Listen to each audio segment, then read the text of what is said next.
ನಮಸ್ಕಾರ ಸರ್. ನಮಸ್ಕಾರ. ಲಾಯರ್ ವಿಶ್ವನಾಥ್ ರಾಯರು ಅಂದ್ರೆ ತಾವೇ ತಾನೆ? ಹೌದು ನಾನೇ. ಏನ್ ಸಮಾಚಾರ? ನೀವ್ಯಾರು?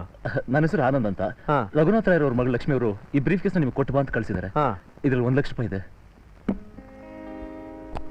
ಅದ್ ಸರಿ, ಏನ್ ನಿಮ್ಮ ಅವಸ್ಥೆ? ಇದ್ರಲ್ಲಿ ಹಣ ಇದೆ ಅಂತ ಹೇಗೋ ಕೆಲವು ರೌಡಿಗಳು ಗೊತ್ತಾಗಿ ಅದನ್ನ ಲಪ್ಟಾಯಿಸ್ಬೇಕು ಅಂತ ನನ್ನ ಮೇಲೆ ಅಟ್ಯಾಕ್ ಮಾಡಿದ್ರು. ಆ ಹೊಡೆದಾಟದಲ್ಲಿ ಇದೆಲ್ಲ. ಮೈ ಗಾಡ್, ಹಣ ಸಮೇತ ಬ್ರೀಫ್ ಕೇಸ್ ತಂದು ಕೊಟ್ಟಿದ್ದಕ್ಕೆ ತುಂಬಾ ಥ್ಯಾಂಕ್ಸ್. ಮೊದಲೋಗಿ ಡಾಕ್ಟರ್ ಹತ್ರ ಟ್ರೀಟ್ಮೆಂಟ್ ತಗೊಳ್ಳಿ. Okay sir, thank you very much. Lakshmi ಹಣ ಕಳಿಸು ಅಂತ ನಾನೇನು ಹೇಳಿರ್ಲಿಲ್ವಲ್ಲ. ಇದರಿಂದ ಏನೋ ವಿಷಯ ಇದೆ. Let us see. ಹಲೋ, ನಾನಮ್ಮ ಲಾಯರ್ ವಿಶ್ವನಾಥ್ ಮಾತಾಡ್ತಾ ಇರೋದು. ಹೇಳಿ ಅಂಕಲ್. ನೀನ್ ಯಾರೋ ಹುಡುಗ ಆನಂದ್ ಅನ್ನೋನ್ ಕೈಲಿ 1 ಲಕ್ಷ ರೂಪಾಯಿ ಹಣ ಕಳ್ಸಿದ್ಯಲ್ಲ, ಅವ್ನ್ ತಗೊಂಡ್ ದಾರಿಲಿ ಬರ್ಬೇಕಾದ್ರೆ ಯಾರೋ ರೌಡಿಗಳು ಅವನ್ನ ಫಾಲೋ ಮಾಡಿ ಹಿಡ್ಕೊಂಡು ಚೆನ್ನಾಗಿ ಹೊಡೆದ್ಬಿಟ್ಟಿದ್ದಾರೆ ಕಣಮ್ಮ. ಆದ್ರೂ ಅವನ್ ಪ್ರಾಮಾಣಿಕತೆಯಿಂದ ಹಣನ ತಲುಪಿಸೋಗಿದ್ದಾನೆ. ಏಯ್, ಅವನ ಹಣನ್ ತಗೊಂಡೋಗಿ ಕೊಟ್ಟಂತೆ ಕಣೆ. ಹೌದಾ? ಏನಮ್ಮ ವಿಷಯ? ಅಂಕಲ್, ನಿಮ್ಗೆ ಆ ವ್ಯಕ್ತಿನ ನೋಡಿ ಏನ್ ಅನಿಸ್ತು? ಯಾವ ವಿಚಾರವಾಗಿ? ಅದನ್ನ ನಂಬಹುದಾ? ಅದನ್ನ ಪ್ರೂವ್ ಮಾಡ್ಬಿಟ್ನಲ್ಲಮ್ಮ. Very sincere and honest fellow.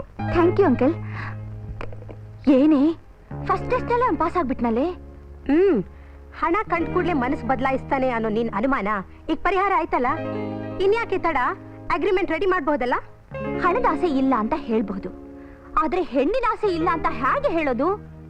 ನಾಳೆ ಮದ್ವೆ ಆದ್ಮೇಲೆ ನಾವಿಬ್ರು ಒಂದೇ ಬೆಡ್ರೂಮ್ ಅಲ್ಲಿ ಇರ್ತೀವಿ. ಸಮಯ ನೋಡ್ಕೊಂಡು ನನ್ ಮೇಲೆ. ಓಕೆ, ಅದಕ್ಕೂ ಒಂದು ಟೆಸ್ಟ್ ಇಟ್ರಾಯ್ತು. ಕರೆಕ್ಟ್. ಬಂದ ಅನ್ಸುತ್ತೆ. ಕಮೇನ್. ಐಮ್ ಸಾರಿ ಮೇಡಮ್, ಸ್ವಲ್ಪ ಲೇಟ್ ಆಯ್ತು. ಏನಾಯ್ತು? ದಾರಿಲಿ ಹೋಗ್ತಿದ್ದಾಗ ಹಣನ ಲಪ್ಟಾಯಿಸ್ಬೇಕು ಅಂತ ಕೆಲವು ರೋಡ್ಗಳ ಮೇಲೆ ಅಟ್ಯಾಕ್ ಮಾಡಿದ್ರು. ಆ ಹೊಡೆದಾಟದಲ್ಲಿ ಇದೆಲ್ಲ. ಎನಿವೇ, ನಿಮ್ಮ ಹಣ ಎಲ್ಲಿ ತಲುಪಿಸ್ಬೇಕು ಅಲ್ಲಿ ಕ್ಷೇಮಕ್ಕೆ ತಲುಪಿಸಿದ್ರಿ. ಈಗ ಹೇಳ್ಬೋದು ನೀವು ಥ್ಯಾಂಕ್ಸ್ನ. Thank you very much. ಅಂದಾಗೆ ಮದುವೆ ಯಾವಾಗ ಇಟ್ಕೊಳ್ಳೋದ? ಏನು ಅಷ್ಟೊಂದು ಅರ್ಜೆಂಟು? ಅಲ್ಲ, ತುಂಬಾ ಅರ್ಜೆಂಟ್ ಅಂತ ಕುಮಾರ್ ಹೇಳ್ದ, ಅದಕ್ಕೆ. ಅದ್ ನನಗೂ ಗೊತ್ತು. ಇವತ್ ನನ್ನ ಫ್ರೆಂಡ್ ಆಶಾ ಬರ್ತ್ಡೇ ಪಾರ್ಟಿ ಕೊಡ್ತಿದ್ದಾಳೆ. ದಯವಿಟ್ಟು ನೀವು ಬರ್ಬೇಕು. ಅದಾದ್ಮೇಲೆ ಹೇಳ್ತೀನಿ ಮದ್ವೆ ಯಾವಾಗ ಅಂತ. ಓಕೆ, ಪಾರ್ಟಿಲಿ ಅಲೋಕ್ ಹೋಟೆಲ್.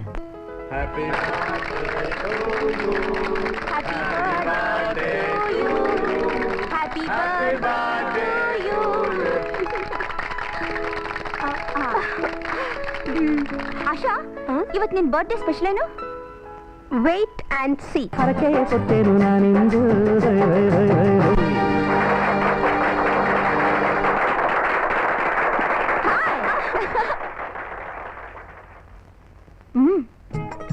ಹಾಯ್ ಡಾರ್ಲಿಂಗ್, ನಿಮ್ ಪರ್ಸನಾಲಿಟಿ ಸೂಪರ್. ನಿಮ್ ಕಣ್ಣು, ನಿಮ್ ಮೂಗು, ಕೆನ್ನೆ ನೋಡ್ತಾ ಇದ್ರೆ ಫ್ಯಾಂಟಾಸ್ಟಿಕ್. ಪ್ಲೀಸ್, ಹೆಣ್ಣಾಗ್ ಹುಟ್ಟಿ ಆಸೆ ಪಡದೆ ಇದ್ರೆ ಅವಳ ಜನ್ಮನೆ waste. I'm sorry. Please darling, don't disappoint me. ನೋಡಿ, ಸ್ನೇಹಿಗೆ ಜಾಗ ಎದೆ ಗುಂಡಿಗೆಲಿ, ಪ್ರೇಮಿಗೆ ಜಾಗ ಅದ್ರ ಪಕ್ಕದಲ್ಲೇ, ಹೆಂಡತಿಗೆ ಜಾಗ ಮಂಚದ ಮೇಲೆ. ಆದ್ರೆ ನಿನ್ನಂತವಳಿಗೆ ನೋ ಪ್ಲೇಸ್. ಹೆಣ್ಣು ಕಾಮದಾಸೆಯಿಂದ ಬಲೆ ಬೀಸಿದ್ರೆ ಅದರಲ್ಲಿ ಸಿಕ್ಕಾಕೊಳ್ಳುವಂತ ಚೀಪ್ ಕ್ಯಾರೆಕ್ಟರ್ ನಂದಲ್ಲ. ಬಾಯ್. ಹಿ ಮ್ಯಾನ್ ಅಂತ ಈಗಾದ್ರೂ ನಂಬಿಕೆ ಬಂತ? ಈಗ್ಲಾದ್ರೂ ಅಗ್ರಿಮೆಂಟ್ ಮಾಡ್ಕೋಬೋತಾನೆ? ಅಗ್ರಿಮೆಂಟಿಗೆ ಸೈನ್ ಆಗೋಕ್ ಮುಂಚೆ ಒಂದ್ ಮಾತು. ಏನು? ಈ ವಿಷಯ ನಮ್ 4 ಜನರಲ್ಲೇ ಇರ್ಬೇಕು. ಓಕೆ ಮಿಸ್ಟರ್ ಆನಂದ್, ಯಾರಿಗೂ ಗೊತ್ತಾಗ್ಬಾರ್ದು. ಓಕೆ. ಈಗ ಈ ಕರಾರು ಪತ್ರನ ಕರಾರುವಕ್ಕಾಗಿ ಓದ್ತೀನಿ. ಓದಿ. ಕರಾರು ಪತ್ರ ನಂಬರ್ 1. ಆನಂದ್ ಕೇವಲ 30 ದಿನಗಳು ಮಾತ್ರ ಲಕ್ಷ್ಮಿಯವರ ಬಾಡಿಗೆ ಗಂಡನಾಗಿ ನಡೆಸತಕ್ಕದ್ದು. ನಂಬರ್ 2, ಈ ರೀತಿ ನಟಿಸಲು ಲಕ್ಷ್ಮಿಯು ಆನಂದನಿಗೆ 1 ಲಕ್ಷ ರೂಪಾಯಿ ಕೊಡುವುದಾಗಿ ಒಪ್ಪಿಕೊಂಡಿರುವುದರಿಂದ ಅಡ್ವಾನ್ಸ್ ಹಣವಾಗಿ 50,000 ರೂಪಾಯಿ ಕೊಡತಕ್ಕದ್ದು. 31ನೇ ದಿನ ಉಳಿದ 50,000 ರೂಪಾಯಿಗಳನ್ನ ಕೊಡತಕ್ಕದ್ದು. ಇದರಲ್ಲಿ ಯಾವ ಚೌಕಾಸಿಯೂ ಇಲ್ಲ. ನಂಬರ್ 3, ಮತ್ಯಾವ ನಿರ್ಬಂಧವನ್ನು ಹಾಕದೆ 1 ದಿನವೂ ಸಹ ಹೆಚ್ಚಿಗೆ ಇರದೆ 31ನೇ ದಿನ ಸೂರ್ಯೋದಯಕ್ಕೆ ಮುಂಚೆ ಆನಂದ್ ಲಕ್ಷ್ಮಿಯ ಮನೆ ಬಿಟ್ಟು ಹೊರಟು ಹೋಗತಕ್ಕದ್ದು. ನಂಬರ್ 4, ಮನೆ ಬಿಟ್ಟು ಹೋದ ನಂತರ ಲಕ್ಷ್ಮಿಗೂ ಆನಂದನಿಗೂ ಯಾವ ಸಂಬಂಧವೂ ಇರದೆ ಅವರವರಿಗೆ ತೋಚಿದಂತೆ ಬೇರೆಯೊಬ್ಬರನ್ನ ಮದುವೆ ಮಾಡಿಕೊಳ್ಳಬಹುದು, ಮಾಡಿಕೊಳ್ಳದೆಯೂ ಇರಬಹುದು. ಇದಕ್ಕೆ ಇಬ್ಬರಿಂದಲೂ ಆಕ್ಷೇಪಣೆ ಇರುವುದಿಲ್ಲ. ಮೇಲ್ಕಂಡ ಕರಾರುಗಳನ್ನ ಸಂಪೂರ್ಣವಾಗಿ ಓದಿ ಅರ್ಥ ಮಾಡಿಕೊಂಡು ಒಪ್ಪಿ ಈ ಕರಾರು ಪತ್ರಕ್ಕೆ ನಾನು ಸಹಿ ಹಾಕಿರುತ್ತೇನೆ. ಏನಮ್ಮ ಲಕ್ಷ್ಮಮ್ಮ, ಓಕೆನಾ? ಏನಯ್ಯ ಆನಂದ್, ಓಕೆನಾ? ಓಕೆ. ಹಾಗಾದ್ರೆ సైడ్ పెట్టండి.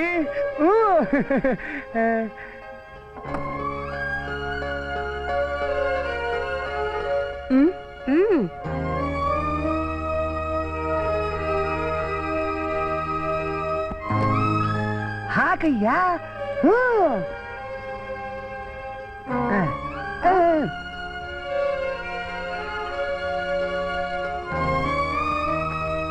ಬೇಗ ಸೈನ್ ಹಾಕಮ್ಮ. ಓಕೆ. ಈಗ 50,000 ಅಡ್ವಾನ್ಸ್, 31st ಡೇ ಉಳಿದ ಬ್ಯಾಲೆನ್ಸ್. ಓಕೆ. ಲಕ್ಷ್ಮಿ, ನೀನ್ ಚೆನ್ನಾಗಿ ಯೋಚನೆ ಮಾಡಿ ನಿರ್ಧಾರಕ್ಕೆ ಬಂದಿದ್ಯಾ ತಾನೆ? ಹೌದು ಅಂಕಲ್, ನನ್ನ ಡ್ಯಾಡಿ ಆತ್ಮಕ್ಕೆ ಶಾಂತಿ ಸಿಗ್ಲಿ ಅಂತಾನೆ ಈ ನಿರ್ಧಾರ ಮಾಡಿದೆ. ಆಡಂಬರದ ಮದುವೆ ನನಗಿಷ್ಟವಿಲ್ಲ ಅಂಕಲ್. Very good. ನಾನು ಅದನ್ನ ತುಂಬಾ ಸ್ವಾಗತಿಸ್ತೀನಿ. ನಿನ್ನಂತ ಶ್ರೀಮಂತ ಹೆಣ್ಮಕ್ಳೆಲ್ಲ ಸಿಂಪಲ್ ಮದುವೆ ಮಾಡ್ಕೊಂಡ್ಬಿಟ್ರೆ ಅನವಶ್ಯಕವಾಗಿ ಆಗೋ ಖರ್ಚನ್ನೆಲ್ಲ ಉಳಿಸ್ಬೋದು. Thank you uncle. ನಾಳೆ ರಿಜಿಸ್ಟರ್ ಆಫೀಸಲ್ಲಿ ನನಗೂ ಆನಂದ್ಗೂ ಮದುವೆ.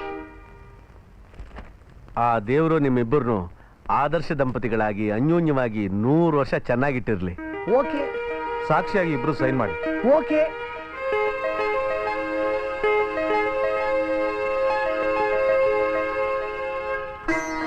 ಗುರು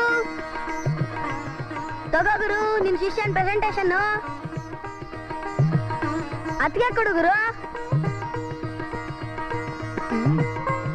ಹಾರ ಹಾಕು. ಬದಲಾಯಿಸ್ಕೊಳ್ಳಿ, ಹಾರ ಬದಲಾಯಿಸ್ಕೊಳ್ಳಿ.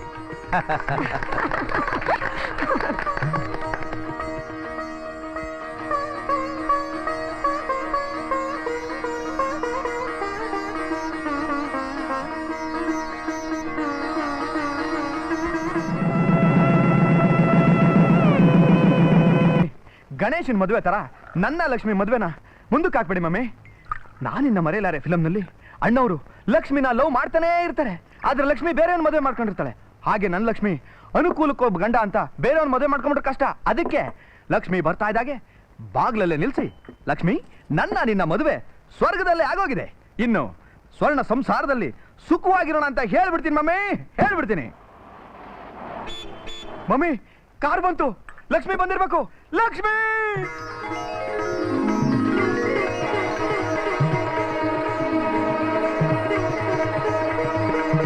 ನಮಸ್ಕಾರ. ಈಗ ಮನೆಗೆ ಹಿರಿಯರಾಗಿ ಉಳಿದಿರೋರು ಅಂದ್ರೆ ಇವರೊಬ್ರೆ. ನಮಸ್ಕಾರ ಮಾಡಿ. ನಾಗರಾಜರೇ, ಏನ್ ನೋಡ್ತಾ ನಿಂತ್ಬಿಟ್ರಿ? ಆಶೀರ್ವಾದ ಮಾಡಿ. ಜಾಕ್ ಪಾಟ್ ಜೋಡಿ ತರ ಹೆಸರು ಮಾಡಿ ಜೀವನ ರೇಸ್ನಲ್ಲೂ ಗೆದ್ದು ಕೀರ್ತಿವಂತರಾಗಿ ಬಾಳೆ. ಚೆನ್ನಾಗಿರಿ. ಕಾನೂನು ರೀತಿ ಲಕ್ಷ್ಮಿ ಮದುವೆ ಮಾಡ್ಕೊಂಡಿರೋದ್ರಿಂದ ರಘುನಾಥ್ ರಾಯರ್ ಪತ್ರದ ಪ್ರಕಾರ ಈ ಸಮಸ್ತ ಆಸ್ತಿಗೂ ಇವಳೇ ಹಕ್ಕುದಾರಳಾಗಿರ್ತಾಳೆ. Congratulation mister Anand. Thank you. ನಾನಿನ್ ಬರ್ತೀನಮ್ಮ.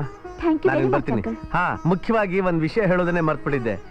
ಇವಳಿಗೆ ತಂದೆ ತಾಯಿ ಇಲ್ದಲೇ ಇರೋದ್ರಿಂದ ಆ ಸ್ಥಾನದಲ್ಲಿ ನೀವು ನಿಂತು ಮುಂದಾಗೋ ಮಂಗಳ ಕಾರ್ಯನೆಲ್ಲ ನೆರವೇರಿಸ್ಕೊಡ್ಬೇಕು ಅಂತ ನಾನು ಕೇಳ್ಕೊತೀನಿ.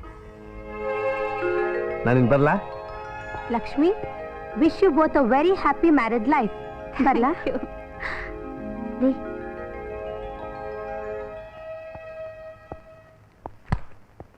ಎಂತ ಕೆಲಸ ಮಾಡ್ಬಿಟ್ಲ್ರಿ.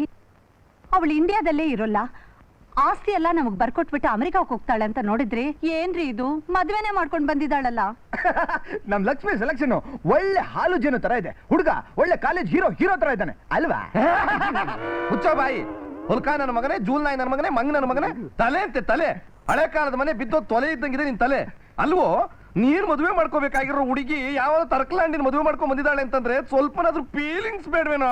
ಅಯ್ಯೋ, ಫೀಲಿಂಗ್ ಇದೆಯಪ್ಪ. ಹೊಟ್ಟೆ ತುಂಬಾ ಸಂಕಟ ಆಗ್ತಾ ಇದೆ, ಆದ್ರೆ ಅದನ್ನ ಯಾಕೆ ತೋರ್ಸ್ಕೊಳ್ಳಿ? ಮಮ್ಮಿ, ಒಂದ್ 500 ರೂಪಾಯಿ ತಳ್ಳು, ಒಂದ್ 5 ಪ್ಯಾಕ್ ಹಾಕೊಂಡ್ ಬರ್ತೀನಿ. ಆಮೇಲೆ ನೋಡ್ತಾ ಇರು, ದೇವದಾಸ್ ಪಿಕ್ಚರ್ ನಲ್ಲಿ ಅಕ್ಕಿನೇನಿ ನಾಗೇಶ್ವರರಾವ್ ಅವರು ಒಣಗದ ಮರದ ಕೆಳಗೆ ಒಂದ್ ಕಂಟ್ರಿ ನಾಯಿನ ಪಕ್ಕದಲ್ಲಿ ಕೂರ್ಸ್ಕೊಂಡು ಜಗಮೇ ಮಾಯಾ ಬದುಕೇ ಮಾಯಾ. ಚಿಕ್ಕಂಡಿ ನನ್ನ ಮಗನೇ, ಹೊಲ್ಕ ನನ್ನ ಮಗನೇ, ನಿನ್ ಯೋಗ್ಯತೆಗೆ ಇಷ್ಟು ಬೆಂಕಿ ಹಾಕ. ನಿನ್ನ ನಾವಿಬ್ರು ಕಷ್ಟಬಿಟ್ಟು ಪಡೆದುವಲ್ಲ, ಅದಕ್ಕೆ ಅದು ತಪ್ಪಿಗೆ ಅದು ಶಿಕ್ಷೆಯಾಗಿ ನಾವೇ ಚಪ್ಪಲಿ ತಗೊಂಡು ಹೊಡ್ಕೋಬೇಕು. ಸಾರಿ ಮೈ ಡಿಯರ್ ಫಾದರ್, ನಾನು ಹಾಕೊಂಡ್ ಬಂದಿರೋದು ಸೂಜು. ಚಪ್ಪಲಿ ಆಗಿದ್ರೆ ಪಟ್ನೆ ಕೊಟ್ಬಿಡ್ತಾರೆ. ಹೊಲ್ಕ ನನ್ನ ಮಗನೇ, ನನಗೆ ಚಪ್ಪಲಿ. ಯಾಕ್ರಿ ಮಗುನ ಗೋಳೊಯ್ಕೊಳ್ತೀರಾ? ಇವನು ಮಗು ಹಾಲು ಕುಡಿಸು, ಬೆರಳು ಚಿಪ್ಪ ಮಗು, ಇನ್ನೂನು ಒಳ್ಳೆ ಕೊಳತು ಬೂದ್ ಗುಂಬಳಕಾಯಿ ತರ ಇದ ನನ್ನ ಮಗ. ಸಾಕ್ ಸುಮ್ನೆ ಇರಿ. ಅಲ್ಲ ರೀ, ಎಂತೆಂತ ದೊಡ್ಡ ದೊಡ್ಡ ಸಂಬಂಧಗಳು ಬಂದಿತ್ತು, ಅದನ್ನೆಲ್ಲ ಬಿಟ್ಬಿಟ್ಟು ಇದ್ದಕ್ಕಿದ್ದಾಗೆ ಇವನ್ನ ಮದ್ವೆ ಮಾಡ್ಕೊಂಡು ಬಂದಿದ್ದಾಳಲ್ಲ, ಇದರಲ್ಲಿ ಏನೋ ವಿಷಯ ಇದೆ, ಮೊದಲು ಅದನ್ನ ಪತ್ತೆ ಹಚ್ಚಬೇಕು. ಹೇಗಿದ್ರು ಇವತ್ತು ಫಸ್ಟ್ ನೈಟ್ ಅಲ್ವಾ, ಗೊತ್ತಾಗುತ್ತೆ.